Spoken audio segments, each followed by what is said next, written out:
Once upon a time, there lived a teenage boy with his grandfather. He is a runner and for whom success is winning every race he was participating. He never worried about any other thing. The boy is famous in his village for his running capabilities, and was popularly known as Incredible Dash. He never bothered about his grandfather. He was focusing only on himself and his success. One day there was a sporting event planned in his village. He was preparing himself for the running competition. On the day of the event, a large number of people have gathered to witness it. His grandfather also came to the ground.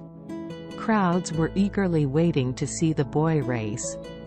The race for 200 meters commenced. All the teenage boys were sprinting fast and were a tough fight to the finishing line. But with his determination, he finished first in the race. People on the ground gave him a big round of applause.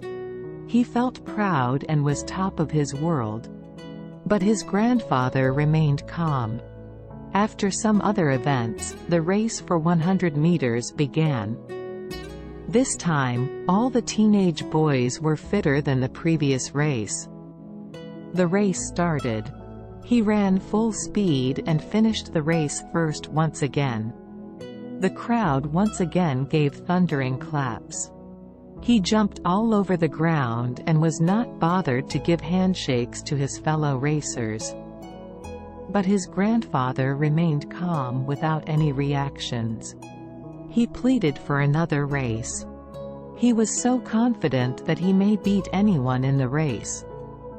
His grandfather stepped in and showed two challengers to him: a blind girl and an aged man for a race. He said, "What is this? They are not my challengers."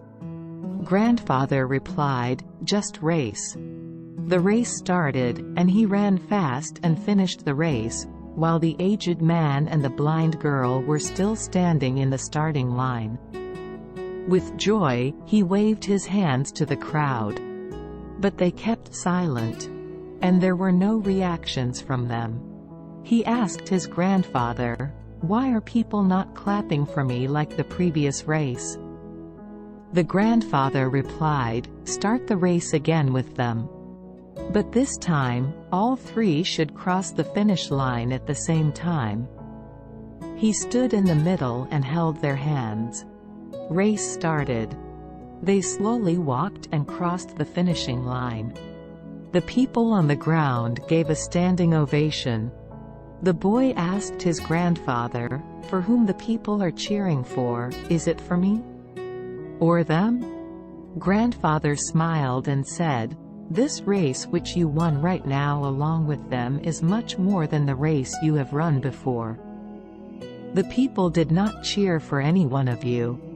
They cheered for how you all three ran the race. In life, what are you hungry for? Is it a success and winning all the races? Is it the only measurement in your life? The important thing here is who you are running against.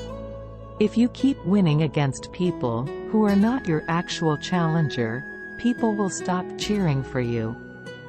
In the race, if you race against weaker and older people, and you help them cross the finishing line, it will be the best race you could have ever run in your life. So, when you start running the race of life, it is not important whether you win the race, but it is important how you run the race. Moral of the story: most of us run the life race, focusing only on ourselves winning.